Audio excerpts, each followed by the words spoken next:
출생연도 끝자리 홀수분들은 1월 12일부터 통장으로 입금된다. 2026년 새해가 밝았습니다. 정부는 올해 국민 건강과 직결된 여러 정책들을 새롭게 시행하고 있으며 특히 출생연도 끝자리가 홀수이신 분들께는 반드시 확인하셔야 할 중요한 변화들이 기다리고 있습니다. 오늘 전해드릴 내용은 여러분 본인은 물론 부모님, 자녀분들에게도 해당될 수 있는 실질적인 혜택과 건강 정보이니 끝까지 집중해서 들어주시기 바랍니다. 지금 이 순간에도 많은 분이 정부 지원금을 받을 수 있는 자격이 있으면서도 복잡한 절차 때문에 혹은 정보를 몰라서 혜택을 놓치고 계십니다. 하지만 올해부터는 상황이 완전히 달라졌습니다. 정부가 국민이 실질적으로 혜택을 체감할 수 있도록 지원 방식을 대폭 개선했기 때문입니다. 특히 어르신들께서 가장 불편해하셨던 카드 발급 절차가 완전히 사라지고 자동으로 차감되는 방식으로 바뀌었습니다. 더욱 놀라운 소식은 지원 지역이 기존 15개 지역에서 50개 지역으로 대폭 확대되었다는 점입니다. 그동안 지역 제한 때문에 아쉬워하셨던 분들께 드디어 기회가 찾아온 것입니다. 연간 최대 12만 원까지 지원받을 수 있는 이 제도는 여러분의 건강한 생활을 실천할 때마다 포인트가 쌓이는 방식으로 운영됩니다. 걷기만 해도 혈압을 측정하기만 해도 돈이 되는 시대가 온 것입니다. 또한 2026년부터는 국가건강검진 제도에도 큰 변화가 있습니다. 폐 기능 검사가 새롭게 추가되었고 흉부 엑스레이 검사 대상 연령이 조정되었으며 B형 간염 항체 검사 지원 범위가 상급 종합병원까지 확대되었습니다. 이 모든 변화는 국민 여러분의 건강을 더욱 꼼꼼하게 챙기기 위한 정부의 노력입니다. 특히 출생연도 끝자리가 홀수이신 분들은 올해가 바로 건강검진 대상 연도이므로 반드시 확인하시고 놓치지 말아야 합니다. 건강생활실천지원금제 대폭 확대. 정부 지원 사업은 시간이 흐르면서 계속해서 발전하고 있습니다. 지원 금액이 늘어나기도 하고 신청 방법이나 사용 방식이 국민의 편의를 고려하여 개선되기도 합니다. 아무리 좋은 제도라도 신청 과정이 복잡하거나 실제 사용이 어렵다면 국민이 실질적인 도움을 받기 어렵기 때문입니다. 이러한 문제점을 인식한 정부가 최근 지원 규모를 확대하고 사용 편의성을 대폭 개선한 제도가 있습니다. 건강생활실천지원금제라는 이름의 이 제도는 국민 누구나 필요로 하는 건강한 삶을 지원하기 위해 만들어졌습니다. 기존에는 서울 용산구, 강원도 원주시, 부산 중구, 경남 김해시, 대구 남구와 달성군을 포함한 15개 지역에서만 시범적으로 운영되었습니다. 이 때문에 다른 지역에 거주하시는 분들은 지원을 받고 싶어도 받을 수 없는 안타까운 상황이 있었습니다. 그러나 2026년부터는 상황이 완전히 달라졌습니다. 지원 지역이 무려 50개로 대폭 확대되면서 훨씬 더 많은 국민이 혜택을 받을 수 있게 되었습니다. 새롭게 추가된 35개 지역에는 서울 중구, 강서구, 금천구를 비롯하여 강원도 춘천시, 부산 부산진구, 대구 북구, 경북 구미시 등이 포함됩니다. 저희는 여러분께서 거주하시는 지역이 지원 대상에 포함되는지 반드시 확인해 보시기를 권해드립니다. 이 제도의 가장 큰 변화는 바로 사용 편의성 개선입니다. 그동안 어르신들께서 가장 어려워하셨던 부분이 바로 별도의 카드를 발급받아야 한다는 점이었습니다. 은행을 방문하여 카드를 신청하고 발급받기까지 기다리고 그 카드를 따로 관리해야 하는 번거로움 때문에 많은 분이 참여를 망설이셨습니다. 하지만 2026년부터는 이러한 복잡한 절차가 완전히 사라졌습니다. 이제는 건강생활실천카드를 별도로 발급받지 않아도 됩니다. 여러분이 쌓은 포인트는 병원 진료비를 결제할 때 자동으로 차감되는 방식으로 사용됩니다. 마치 통장에서 자동이체가 되는 것처럼 여러분이 따로 신경 쓰지 않아도 알아서 포인트가 사용되는 것입니다. 이는 특히 디지털 기기 사용에 익숙하지 않으신 어르신들께 큰 도움이 될 것으로 보입니다. 건강생활실천지원금제는 크게 두 가지 유형으로 나뉩니다. 첫 번째는 예방형으로 20세부터 64세까지의 성인 중 일반 건강검진을 받은 결과 건강위험군에 해당하는 분들이 대상입니다. 체질량 지수가 25 이상이거나 수축기 혈압이 120mmHg 이상이거나 공복 혈당이 100mg/dl 이상일 때 예방형에 포함됩니다. 예방형 참여자는 2년 동안 프로그램에 참여할 수 있으며 건강한 생활 습관을 실천하면 연간 최대 12만 원까지 지원받을 수 있습니다. 두 번째는 관리형으로 1차 의료 만성질환 관리 사업에 등록된 환자분들이 대상입니다. 관리형은 연령 제한이 없어서 모든 연령대가 참여할 수 있으며 연간 최대 8만 원의 포인트를 받을 수 있습니다.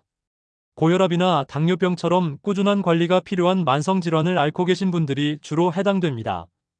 그렇다면 구체적으로 어떻게 하면 포인트를 받을 수 있을까요?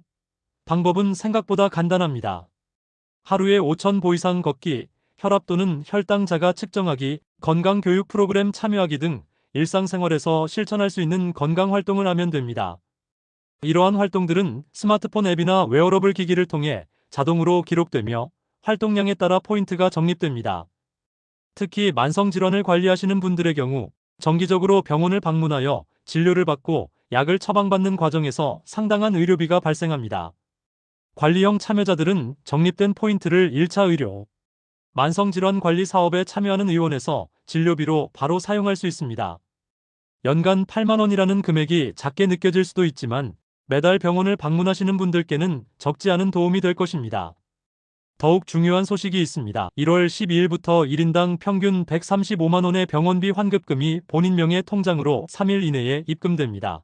본인 부담 상한제를 통해 지난 1년간 병원비를 많이 지출하신 분들께 자동으로 환급되는 제도인데 소득 수준에 따라 연간 최대 800만 원까지 돌려받을 수 있습니다. 별도 신청 없이 건강보험공단이 자동으로 계산하여 지급하니 꼭 통장을 확인하시기 바랍니다. 저희는 여러분께 이 제도에 대해 자세히 알아보시고 해당되신다면 반드시 신청하시기를 권해드립니다. 신청 방법은 국민건강보험공단 모바일 앱 홈페이지를 통해 온라인으로 하실 수 있으며 가까운 지사를 직접 방문하시거나 팩스로도 신청할 수 있습니다. 건강을 챙기면서 동시에 경제적 혜택까지 받을 수 있는 일거양득의 기회를 놓치지 마시기 바랍니다. 2026년 출생연도별 건강검진 대상자. 이제 여러분의 출생연도 끝자리를 확인해 보실 시간입니다. 매년 국가에서는 출생연도 끝자리에 따라 건강검진 대상자를 구분하여 검진을 시행하고 있습니다. 2026년 올해는 출생연도 끝자리가 짝수인 분들이 일반 건강검진 대상자입니다. 즉, 1950년생, 1952년생, 1954년생처럼 끝자리가 0, 2, 4, 6, 8로 끝나는 분들이 올해 건강검진을 받으셔야 합니다. 반대로 출생연도 끝자리가 홀수이신 분들, 즉 1951년생, 1953년생, 1955년생처럼 1, 3, 5, 7, 9로 끝나는 분들은 작년인 2025년에 건강검진 대상자였습니다. 만약 작년에 검진을 받지 못하셨다면 올해는 대상자가 아니지만 2027년에 다시 기회가 옵니다. 다만 건강은 미룰 수 없는 것이므로 국가 건강검진이 아니더라도 개인적으로 정기검진을 받으시는 것을 권해드립니다. 국가건강검진 제도는 국민의 건강을 조기에 점검하고 질병을 예방하기 위해 만들어진 중요한 제도입니다. 특히 40세 이상 성인의 경우 2년에 한 번씩 정기적으로 검진을 받게 되어 있으며 직장 가입자의 경우 매년 검진 대상이 됩니다. 검진 항목에는 신장, 체중, 허리둘레 측정부터 시작하여 혈압 측정, 혈액 검사, 소변 검사, 흉부 엑스레이 촬영 등이 포함됩니다. 여성분들의 경우 추가로 확인하셔야 할 사항이 있습니다. 2025년부터 골다공증 검사 대상 연령이 확대되었습니다. 기존에는 54세와 66세 여성만 골다공증 검사를 받을 수 있었지만 이제는 60세 여성도 검사 대상에 추가되었습니다. 따라서 여성분들은 생애 동안 총 3번에 걸쳐 골다공증 검사를 받게 되는 것입니다. 골다공증은 특히 폐경기 이후 여성들에게 흔하게 나타나는 질환으로 뼈의 밀도가 낮아져서 작은 충격에도 골절이 발생할 수 있는 위험한 질병입니다. 조기에 발견하여 적절한 치료와 관리를 받으면 충분히 예방할 수 있으므로 해당 연령이 되시는 여성분들께서는 반드시 검사를 받으시기 바랍니다. 또한 암 검진도 연령과 성별에 따라 주기적으로 받으셔야 합니다. 위암 검진은 40세 이상 남녀 모두 2년마다, 대장암 검진은 50세 이상 남녀 모두 1년마다 분변자멸 검사를 받고 이상 소견 시 대장 내시경을 받게 됩니다. 간암 검진은 40세 이상 고위험군을 대상으로 6개월마다, 유방암 검진은 40세 이상 여성이 2년마다, 자궁경 부암 검진은 20세 이상 여성이 2년마다 받게 되어 있습니다. 폐암 검진의 경우 54세부터 74세까지의 고위험군, 즉 30감년 이상의 흡연 경력이 있는 분들을 대상으로 2년마다 저선량 흉부 CT 촬영을 시행합니다. 30갑년이란 하루 한 갑씩 30년을 피웠거나 하루 두 갑씩 15년을 피운 것을 의미합니다. 흡연자분들께서는 특히 폐암 검진을 놓치지 않으시기 바랍니다. 건강검진 결과는 검진을 받은 후 약 2주 정도 후에 우편으로 발송되며 온라인으로도 확인할 수 있습니다.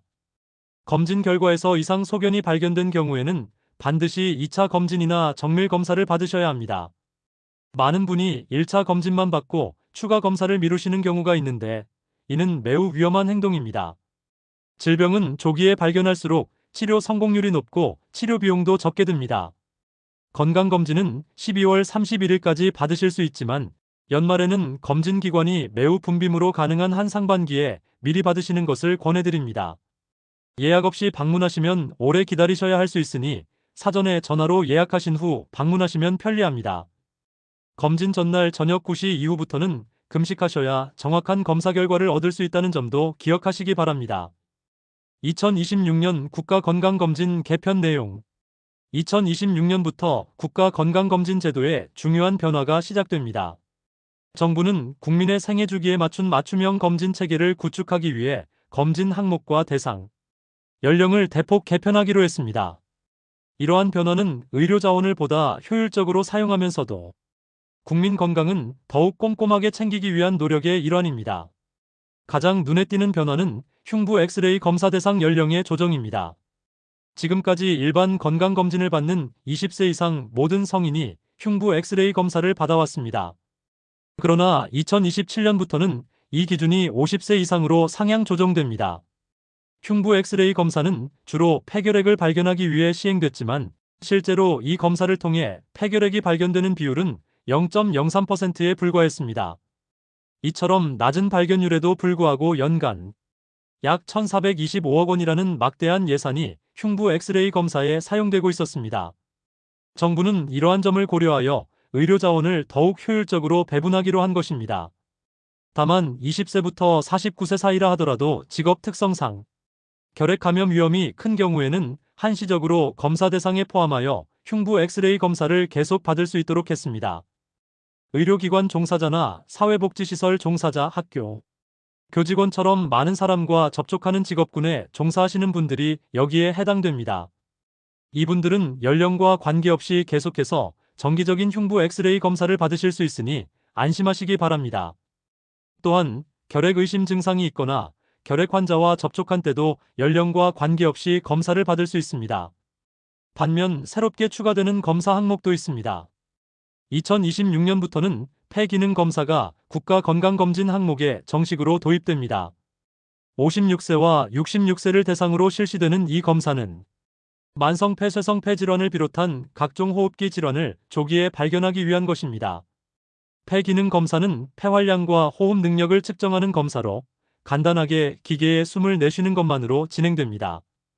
만성 폐쇄성 폐질환은 주로 장기간 흡연이나 대기오염 등으로 인해 발생하는 질환으로 초기에는 증상이 거의 없다가 병이 진행되면서 호흡곤란과 기침, 가래 등의 증상이 나타납니다. 조기에 발견하여 금연하고 적절한 치료를 받으면 병의 진행을 늦출 수 있으므로 해당 연령이 되시는 분들께서는 반드시 폐 기능 검사를 받으시기 바랍니다.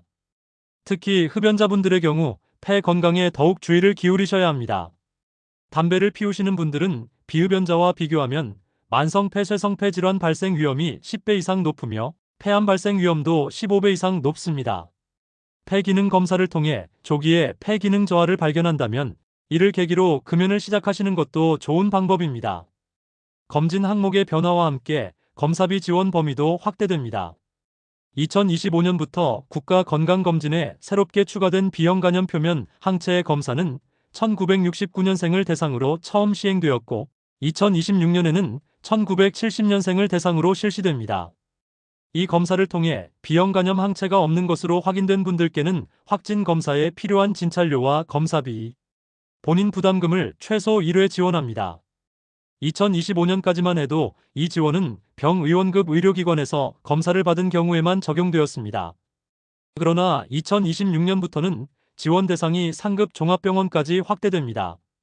이는 보다 정밀한 검사가 필요한 경우나 다른 질환으로 이미 상급 종합병원에서 진료를 받고 계신 분들께 큰 도움이 될 것입니다. 만약 2025년에 B형 간염표면 항체 검사를 받으셨고 확진 검사비 지원을 받고자 하신다면 2026년 3월 31일까지 신청하셔야 합니다.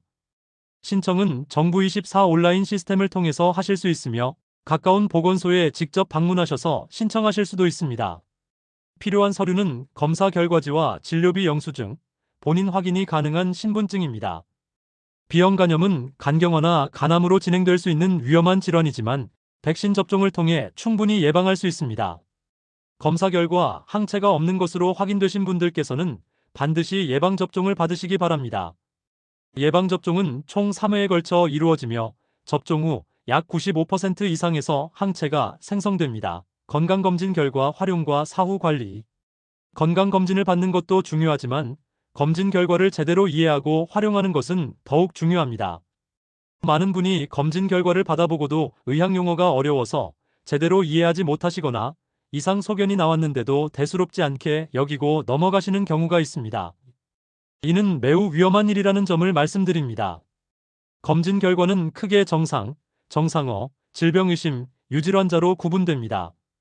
정상은 모든 검사 항목에서 이상이 없는 경우이고 정상어는 가벼운 이상 소견이 있으나 일상생활에 지장이 없고 다음 검진 때 재검사하면 되는 경우입니다.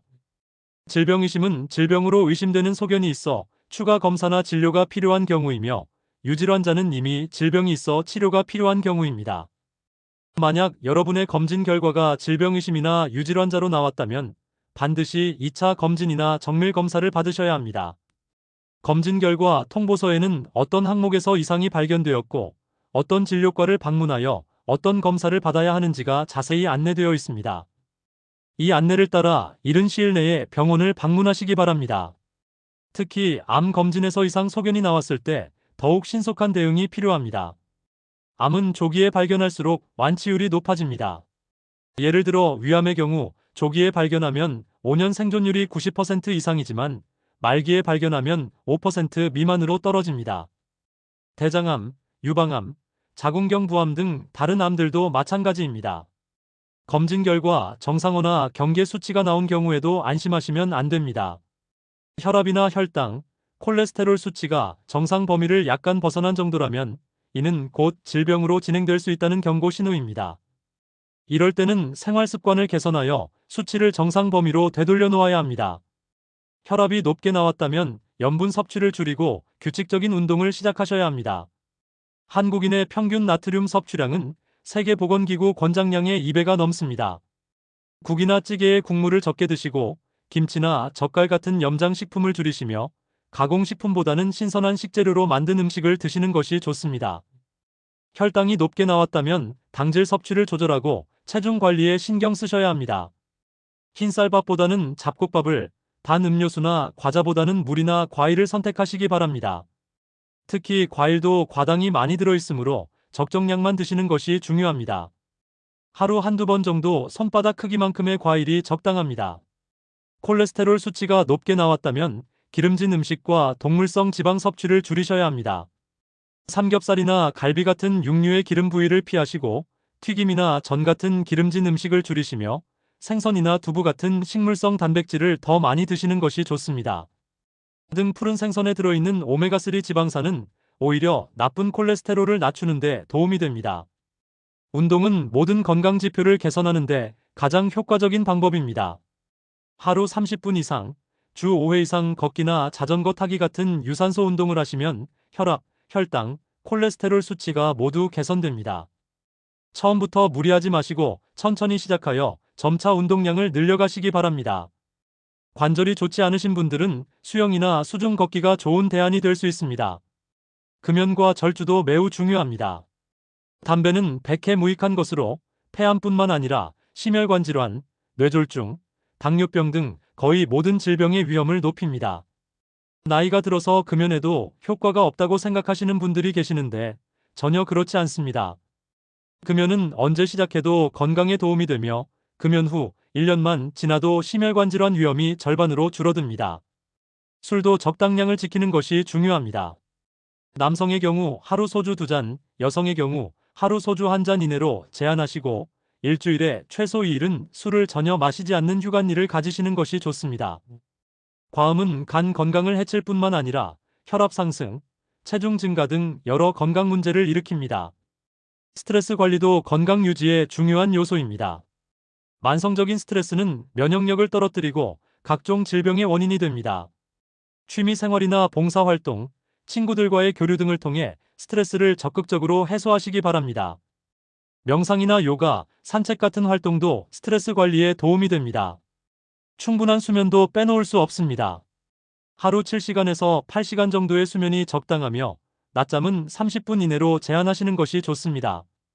불면증이 있으신 분들은 잠들기 전 스마트폰이나 TV 시청을 피하시고 따뜻한 우유를 마시거나 가벼운 스트레칭을 하시면 도움이 됩니다.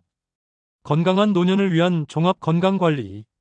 건강검진과 정부 지원 제도를 잘 활용하는 것도 중요하지만 근본적으로는 평소 생활 습관을 건강하게 유지하는 것이 가장 중요합니다. 특히 노년기에 접어드신 분들께서는 젊었을 때보다 더욱 세심한 건강관리가 필요합니다. 나이가 들면서 신체 기능이 자연스럽게 저하되고 여러 만성질환이 동시에 나타나는 경우가 많기 때문입니다. 근력 유지는 노년기 건강의 핵심입니다. 나이가 들면 근육량이 자연스럽게 감소하는데 이를 근감소증이라고 합니다. 근육이 줄어들면 낙상 위험이 커지고 낙상으로 인한 골절은 노년기 건강을 크게 해칠 수 있습니다. 따라서 유산소 운동과 함께 근력 운동을 병행하시는 것이 좋습니다.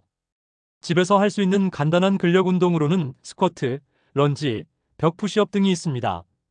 처음에는 의자를 잡고 천천히 앉았다 일어서는 동작부터 시작하시고 익숙해지면 점차 난도를 높여가시면 됩니다. 주 2회에서 3회 정도 근력 운동을 하시되 하루 운동 후에는 반드시 하루 이상 휴식을 취하셔서 근육이 회복될 시간을 주셔야 합니다. 균형 감각을 유지하는 것도 중요합니다. 한 발로 서기, 뒤꿈치를 들고 서기, 눈을 감고 서기 같은 균형 운동을 규칙적으로 하시면 낙상을 예방하는 데 큰 도움이 됩니다. 태극권이나 요가 같은 운동도 균형 감각을 키우는 데 효과적입니다. 집안 환경도 낙상을 예방할 수 있도록 정리하시는 것이 좋습니다. 바닥에 깔린 전선이나 카펫을 정리하시고 욕실에는 미끄럼 방지 매트를 깔며 필요한 곳에는 손잡이를 설치하시기 바랍니다. 영양 관리도 매우 중요합니다. 나이가 들면 식욕이 떨어지고 소화 기능이 약해져서 영양 결핍이 오기 쉽습니다. 특히 단백질 섭취가 부족하면 근육량이 더 빨리 감소하므로 끼니마다 고기, 생선, 달걀, 두부 등 단백질 식품을 충분히 드시는 것이 중요합니다. 하루에 본인 체중 1kg당 1g에서 1.2g 정도의 단백질을 섭취하시는 것이 적당합니다. 칼슘과 비타민 D도 뼈 건강을 위해 필수적입니다.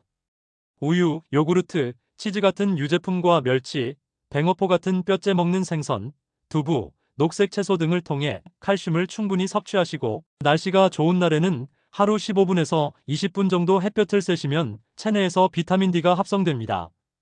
겨울철이나 외출이 어려우신 경우에는 비타민 D 보충제를 드시는 것도 좋은 방법입니다.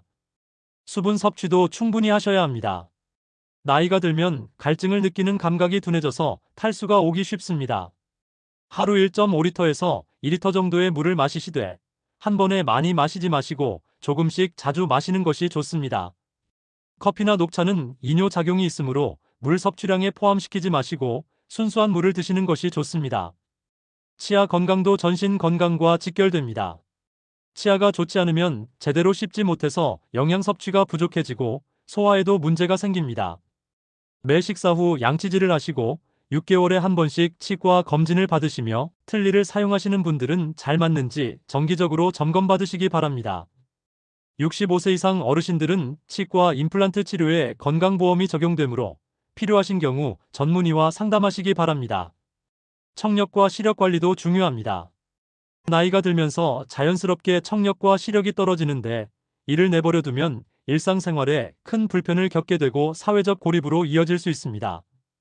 청력이 떨어졌다고 느끼시면 보청기 착용을 고려하시고 시력이 나빠지면 안경을 새로 맞추시거나 백내장 수술 같은 치료를 받으시기 바랍니다. 인지 기능 유지를 위해서는 두뇌 활동을 꾸준히 하시는 것이 좋습니다. 독서, 퍼즐, 바둑, 장기 같은 취미 활동이 도움이 되며 새로운 것을 배우는 것도 좋습니다. 악기 연주나 외국어 학습, 컴퓨터 배우기 등 새로운 도전은 뇌를 활성화시키고 치매를 예방하는 데 효과적입니다. 사회적 관계를 유지하는 것도 매우 중요합니다. 가족, 친구들과 자주 만나고 대화를 나누시며 동호회나 자원봉사 활동 같은 사회 활동에 참여하시면 우울증을 예방하고 삶의 질을 높일 수 있습니다. 특히 배우자를 잃으신 분들이나 혼자 사시는 분들의 경우 사회적 고립에 빠지기 쉬우므로 의식적으로 사람들과 어울리는 시간을 만드시는 것이 좋습니다. 정기적인 건강검진과 함께 만성질환이 있으신 경우에는 꾸준한 치료와 관리가 필수입니다. 의사가 처방한 약은 임의로 중단하지 마시고 규칙적으로 복용하시며 정기적으로 병원을 방문하여 상태를 점검받으시기 바랍니다. 여러 병원에서 여러 가지 약을 처방받으시는 경우에는 주치의에게 모든 약 목록을 알려서 약물 상호작용을 점검받으시는 것이 좋습니다. 건강관리는 하루아침에 이루어지는 것이 아니라 매일매일의 적은 노력이 쌓여서 만들어지는 것입니다. 오늘 하루 건강한 선택을 하시고 그것을 내일도 이어가시며 한 달, 1년, 평생 계속하시는 것이 진정한 건강관리입니다. 저희는 여러분께서 건강하고 행복한 노년을 보내실 수 있도록 응원하겠습니다. 클로징. 지금까지 2026년 새해를 맞이하여 달라진 건강검진 제도와 건강생활 실천 지원금제, 그리고 건강한 생활을 위한 여러 정보를 안내해드렸습니다. 출생연도 끝자리가 짝수이신 분들은 올해가 건강검진 대상 연도이니 반드시 검진을 받으시기 바랍니다. 또한 건강생활 실천 지원금제가 50개 지역으로 확대되고 사용 방법도 간편해졌으니 해당 지역에 거주하시는 분들께서는 꼭 신청하셔서 혜택을 받으시기 바랍니다. 2026년부터 폐 기능 검사가 새롭게 추가되고 흉부 엑스레이 검사 대상 연령이 조정되며 B형 간염 검사 지원 범위가 확대되는 등 여러 변화가 있습니다. 이러한 변화들을 잘 숙지하시고 적극적으로 활용하셔서 건강을 지키시기 바랍니다. 건강검진은 질병을 조기에 발견하여 치료할 수 있는 가장 좋은 기회입니다. 연말까지 시간이 있다고 미루지 마시고 가능한 한 빨리 받으시는 것이 좋습니다. 검진 결과에서 이상 소견이 나오더라도 너무 걱정하지 마시고 의사의 지시에 따라 추가 검사를 받으시고 필요한 치료를 받으시기 바랍니다. 대부분 질병은 조기에 발견하면 충분히 치료할 수 있습니다. 또한 정상 판정을 받으셨더라도 평소 건강한 생활 습관을 유지하시는 것이 가장 중요합니다. 규칙적인 운동, 균형 잡힌 식사, 충분한 수면, 금연, 절주, 스트레스 관리 등 건강한 생활 습관은 모든 질병을 예방하는 가장 기본적이면서도 효과적인 방법입니다. 오늘부터 하나씩 실천해 보시고 작은 변화들이 모여서 큰 건강을 만든다는 것을 기억하시기 바랍니다. 건강은 무엇과도 바꿀 수 없는 소중한 자산입니다. 여러분의 건강한 노년을 위해 정부와 저희 시니어 인생 플러스가 함께 노력하겠습니다. 앞으로도 여러분께 유익한 정보를 지속해서 전해드리겠습니다. 오늘 영상이 도움이 되셨다면 구독과 좋아요 버튼을 눌러주시고 댓글로 궁금하신 점이나 다루었으면 하는 주제를 남겨주시기 바랍니다. 건강하고 행복한 2026년 되시기를 진심으로 기원합니다. 지금까지 시니어 어르신의 건강과 행복을 위해 노력하는 시니어 인생 플러스였습니다. 감사합니다.